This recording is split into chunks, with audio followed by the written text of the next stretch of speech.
Hola a todos, bienvenidos a Rincón Sociólogo.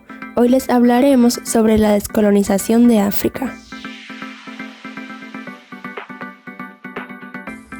La mayoría de países de África subsahariana alcanzaron su independencia pacíficamente, al no haber en esta zona movimientos nacionalistas fuertes. Los países que surgieron conservaron las fronteras que las potencias europeas habían tenido, pero no tomaron en cuenta que dentro de ellas se incluían etnias distintas y algunas enfrentadas entre sí, o en su defecto, algunas quedaron divididas entre territorios. Con los años, esto trajo violentas guerras. África británica se extendía por todo el continente, constituía el imperio colonial más importante y extenso.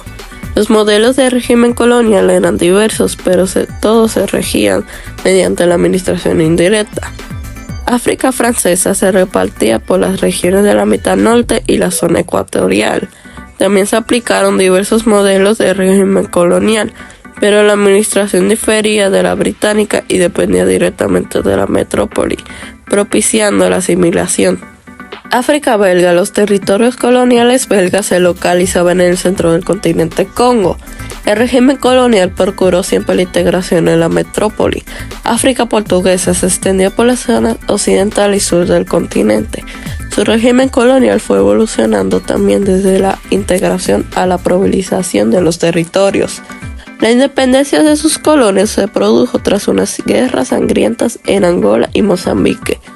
Además de estas zonas, habían pequeñas colonias pertenecientes a otros países europeos, como España, que poseyó Guinea Ecuatorial hasta 1968, o Italia, que dominó parte de Somalia hasta 1960.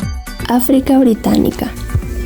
Los territorios colonizados fueron teniendo su independencia de manera pacífica. Ghana fue el primer país que logró la independencia del Reino Unido en 1957. El proceso descolonizador se acordó entre el gobierno británico y Kwame Nkrumah, quien fue el dirigente nacionalista y líder del panafricanismo.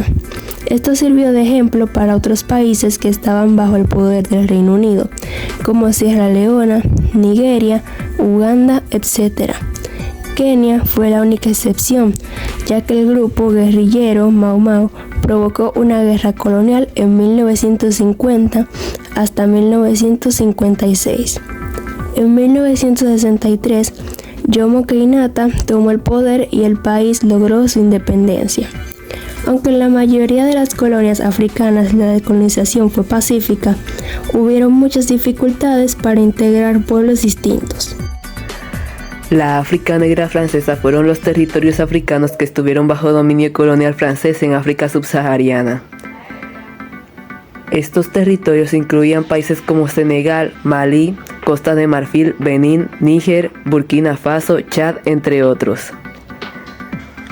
La mayoría de estos países obtuvieron su independencia en la década de 1960 tras enfrentar luchas por la liberación nacional y movimientos anticoloniales.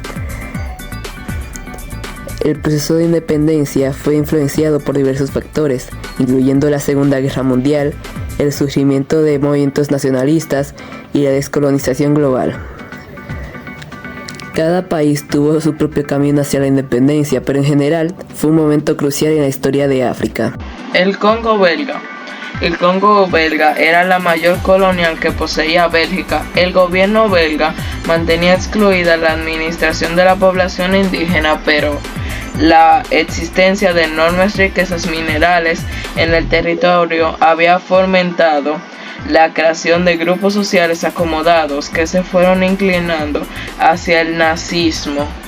África portuguesa. Los movimientos de independencia de Angola, Mozambique, Guinea-Bissau, Cabo Verde y Santo Tomé desafiaron al dominio portugués. La guerra de su liberación fue bastante sangrienta y larga. Con la Revolución de los Claveles en Portugal en 1974, el nuevo gobierno portugués decidió poner fin al colonialismo y conceder la independencia a sus territorios africanos.